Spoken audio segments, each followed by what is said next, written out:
Hello, welcome to my channel Neetu's garden. तो चलिए आज हम बात करते हैं गर्मियों के बहुत ही सुंदर प्लांट की, जो है डबल चांदनी का प्लांट। देखिए ये एक परमानेंट प्लांट है, पूरा साल ये प्लांट रहता है, लेकिन ये फूल जो देना शुरू करता है ये मार्च से लेके अक्टूबर तक बहुत अच्छी फ्लावरिंग करता है। बंचेस में इसके वाइट कलर के फूल इस तरह से बंच में खिलते हैं और देखने में बहुत ही सुंदर लगते हैं।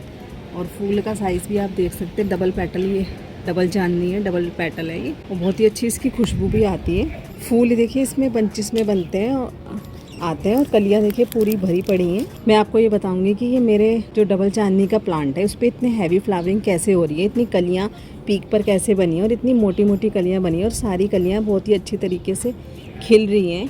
एक भी कली पीली होके नहीं झड़ रही है। देखिए पहले तो एक ये सब परमानेंट प्लांट है, पूरा साल ये रहता ही है, हमें इसकी पूरी साल ही केयर करनी होती है। विंटर में भी हमें इसे छोड़ना नहीं होता है। हम लोग क्या करते हैं कि विंटर में इसको इग्नोर कर देते हैं, उसका क्या होता है कि प्लांट की हेल्थ ख़राब हो जाती है। हमें ये नहीं करना है, हमें विंटर पे भी इसको थोड़ा ध्यान देने की ज़रूरत होती है। तो अब बात करते हैं कि अब समर स्टार्ट हो चुका है, अभी भी आपके प्लांट पे फ्लावरिंग नहीं हो रही है। क्यों नहीं हो रही है? बंचेस नहीं बन रहे हैं, फ्लावरिंग नहीं हो रही है। देखिए पहले मैं आपको अपना पूरा प्लांट दिखाऊंगी, कितनी हैवी फ्लावरिंग ये कर रहा है। पूरे हर बंच पे फूल हैं, कंटिन्यू इसी तरीके से फ्लावरिंग हो रही है। और रात के समय इस प्लांट के पास जब आप आएंगे, बहुत ही अच्छी खुशबू इस प्लांट की आती है, बहुत ही दूर तक इसकी अच्छी खुशबू जाती है। तो आप इसको लगाना कैसे? देखिए आप इसे एक नॉर्मल गमले में, मिट्टी के गमले में, सीमेंट के गमले में, प्लास्टिक के गमले में, किसी भी तरीके के गमले में लगा सकते हैं, ये आसानी से चल जाता है। तो मैंने तो इसे एक प्लास्टिक के गमले में लगाया है, बहुत ही अच्छी तरीके से चल रहा है। आप देख ही सकते हैं कि प्लास्टिक के गमले में लगे होने के बाद भी ये हैवी फ्लावरिंग कर रहा है, ऐसी कोई टेंशन नहीं है। अब बात करते हैं कि इसको किस तरीके से हमने इतने हैवी फ्लावरिंग देने के लिए तैयार करना है। कैसे तैयार करना है? देखिए ये परमानेंट प्लांट है, क्या करना है इसको हमेशा एक आपको डीप गुड़ाई करने की ज़रूरत होती है। जितनी ज़्यादा आप इस प्लांट की डीप गुड़ाई करेंगे उतना ही अच्छे से फ्लावरिंग करेगा। क्योंकि डीप गुड़ाई करने से फ़ायदा क्या, बेनिफिट क्या क्या होते हैं? देखिए जो भी हम फर्टिलाइज़र डालेंगे वो अंदर तक जाएगा, और पानी भी आसानी से अंदर तक जाएगा। अगर मिट्टी फ्लैट होगी तो पानी बह के बाहर निकल जाएगा। हमें ये नहीं करना है। डीप गुड़ाई होने से क्या होगा कि प्लांट की नीचे जड़ तक पानी जाएगा। जब जड़ तक प्रॉपर पानी जाएगा तभी तो प्लांट पे लीफ ग्रीन रहेंगे, फ्लावरिंग होगी। क्योंकि पानी अगर प्लांट को सही से नहीं मिलेगा तो आप ही बताइए ना, प्लांट की तो पत्तियाँ सूख जाएंगी, कलियाँ ड्रॉप हो ही जाएंगी ना पानी की कमी की वजह से। क्योंकि गर्मी इतनी ज़्यादा धूप होती है, समर प्लांट है, हमेशा धूप में ही रहता है, मिट्टी जल्दी ड्राई हो जाती है, तो पानी तो हमें देना ही है ना। अगर आप सिर्फ पानी देने के ही बारे में अच्छे से इस पर ध्यान देंगे तब भी आपका प्लांट इसी तरह से अच्छे फूल देता रहेगा। अब बात करते हैं कि इसमें आपको गुड़ाई करने से क्या होता है कि प्लांट के अंदर एयर का जो सर्कुलेशन है वो भी अच्छे से हो जाता है। अब बात करते हैं कि ऐसी कौन सी इसमें हमने खाद डालनी है जिससे कि, तो जितने भी आपको ये घास फूस थोड़ा थोड़ा आपको निकालते रहना चाहिए, ज़्यादा भी नहीं, पूरे नहीं निकालने, हल्के हल्के आपको निकालते रहना चाहिए। इससे क्या होता है, अब इन्हें भी हल्का हल्का आप लगा रहने देंगे, उससे क्या होगा कि मिट्टी जल्दी से ज़्यादा ऊपर की जो परत है वो ड्राई नहीं हो पाएगी, क्योंकि इसकी शेडो से ये थोड़ा ड्राई होने से रोकेगा। लेकिन आपको ये ज़्यादा लगे भी नहीं रहने देना है, उससे क्या होगा कि प्लांट की सारी न्यूट्रिशन वैल्यू तो यही खींच लेंगे, तो हमें ये भी नहीं होने देना है।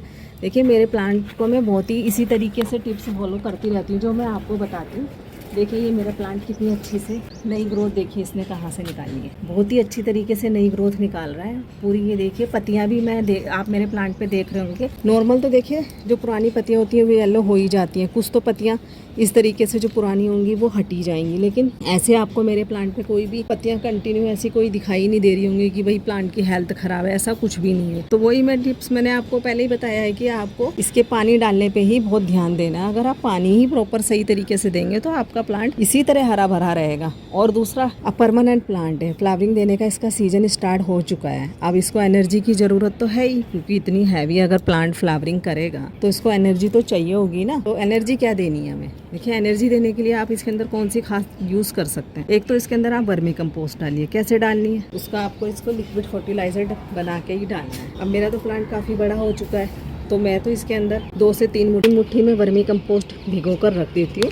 2 या 3 दिन के बाद में उसमें ही थोड़ा पानी ऐड करके ड्राई गमले में, यानी कि जब मिट्टी सूखी होती है तभी उससे फीड करती हूँ। उससे क्या होता है, क्विक एनर्जी इस प्लांट को मिलती है। क्विक एनर्जी मिलेगी तो क्या होगा, प्लांट बहुत अच्छी तरीके से फ्लावरिंग पे, पत्तियों की नई ग्रोथ पर लगाएगा।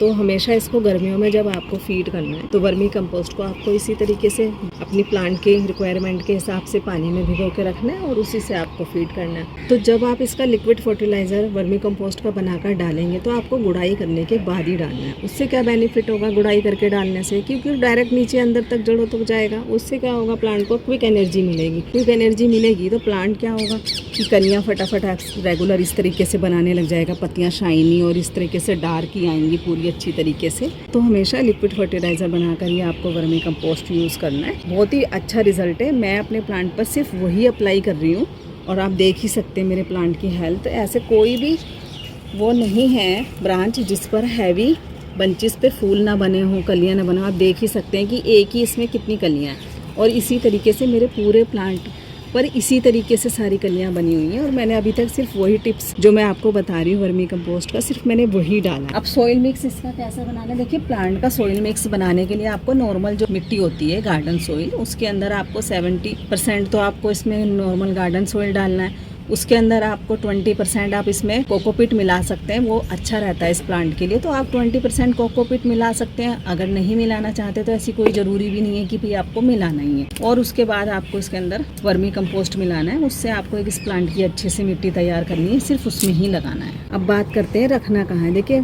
समर का प्लांट है, गर्मियों का प्लांट है, इंडोर का प्लांट नहीं है, ये आउटडोर का प्लांट है। तो इसे हमेशा आउटडोर में ही रखने की ज़रूरत है और ऐसी जगह रखिए जहाँ इस पर प्रॉपर सनलाइट पड़ती रहे। और अगर ज़्यादा ही सनलाइट तेज चल रही है, हीट वेव्स ज़्यादा है, तो आप थोड़ा इसे ग्रीन नेट से मतलब 2 बजे या 3 बजे के बाद इसे ग्रीन नेट से कवर कर दीजिए। और नहीं भी कवर करेंगे ऐसी कोई प्लांट की टेंशन नहीं है, ये इसी तरीके से कंटिन्यू फ्लावरिंग करता ही रहेगा। तो आपको ये मेरी वीडियो कैसी लगी आप ज़रूर बताइएगा। वीडियो को लाइक करना मत भूलिएगा, चैनल को मेरे सब्सक्राइब करना मत भूलिएगा।